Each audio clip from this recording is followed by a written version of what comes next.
Once, last year, I was stuck in my house for a whole day and night because a big storm hit my city. It was so intense that everyone had to stay inside for almost 24 hours. The streets and houses were flooding, and the news said that the wind was causing a lot of damage, like breaking windows and tearing off roof panels. I was alone at home, spending the day on my phone, keeping up with the news and listening to the chaos outside.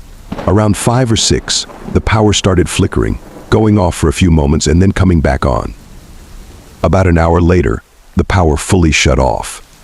I waited for a while, expecting it to come back on, but then I realized it probably wouldn't until after the storm. I sat on the couch, scrolling through the news on my phone until I heard a heavy knock on the front door. It scared me because it was so loud during the storm, and I wasn't expecting anyone to be outside in such bad weather. I hesitated for a minute, wondering if I should even check who it was, but then I thought that maybe it was a neighbor needing help or asking if my power was out too. It was still strange for anyone to be outside, but I went up to the door and looked out the peephole. Nobody was there.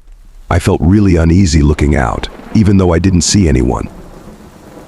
I went back to the living room and opened a window to let in a little light from outside. I didn't have a way to charge my phone or a flashlight, so I just sat there, staring out the window. Suddenly, I thought I heard a voice outside. I turned to look, but I couldn't hear it anymore.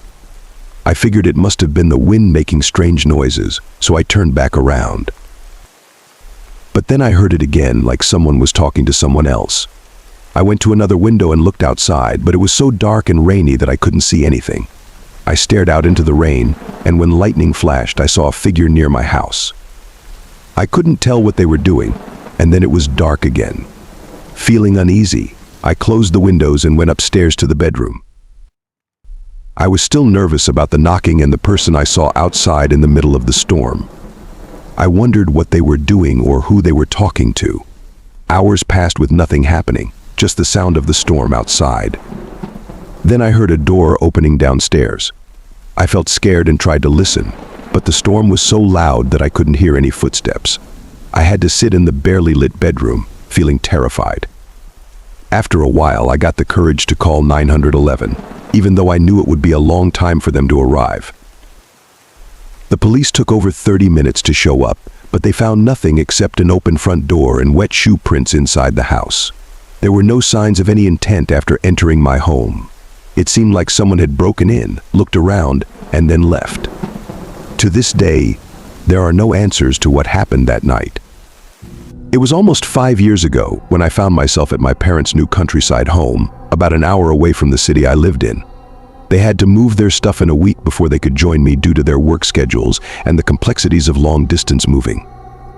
I offered to stay at the house during this in-between time to ensure everything went smoothly. I arrived at the house on a Saturday morning and oversaw the movers unloading everything until sundown. With all the stuff piled up in the rooms, the house felt enormous, almost like a mansion, with its wide-open rooms and long empty hallways. It was a bit unsettling without everything set up. After having some leftover dinner, I decided to explore the backyard. The large patio with a built-in fire pit and scattered outdoor furniture caught my attention. I grabbed a small lawn chair, placed it by the fire pit, and relaxed. The night was peaceful, albeit a little breezy out in the open fields. It was around 11 p.m. when I noticed a man walking in the distance, seemingly out of nowhere. He walked until the fog covered him, and then reappeared, walking back the way he came, closer this time, which made me uncomfortable. I decided to head back inside. After spending an hour indoors, I laid down on the couch and fell asleep. When I woke up, something felt off. The house was dark and silent, and the shadows of the stacked boxes made it hard to see. Suddenly, a bright glare shined into the room, moving around before disappearing. Another glare appeared outside the front window, lighting up the whole living room and shining directly into my eyes. When I went to investigate, the light was gone, and there was nothing behind the window. I couldn't shake off the feeling that someone had been trying to rob the place after seeing the movers. If I hadn't woken up from the light, I might have had to find out their intentions the hard way. It was just a regular Friday night after finishing a long shift at work. I had a quick microwave meal and then went online to play games with my friends. I had some energy drinks and snacks, and I was all set to stay up late and have a good time. We were gaming for a while, and I didn't even realize how late it had gotten. Suddenly, there was a knock at the door. At first, I thought it was strange for someone to be at my door so late at night. When I went to check, I saw a man looking at me through the window. It was eerie, and I felt frozen. He yelled something at me, but I couldn't understand him. I told him that he had the wrong person, and he walked away. I was shaken and closed the blinds. I told my friends about it, but they didn't believe me at first. They started asking a lot of questions, which made me even more creeped out.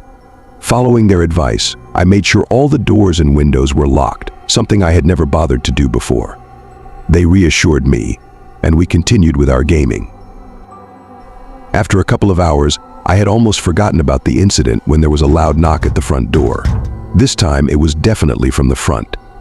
My friends told me to see who it was and to call the police. I quietly went to the door and saw the same man waiting for me.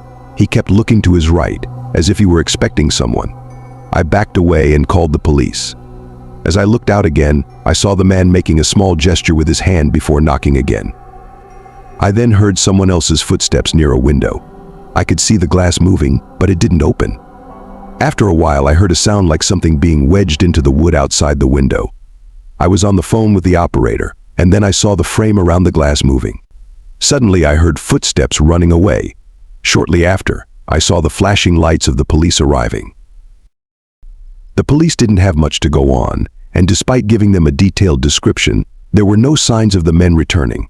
It's been over a year, and there's been no sign of them since that night.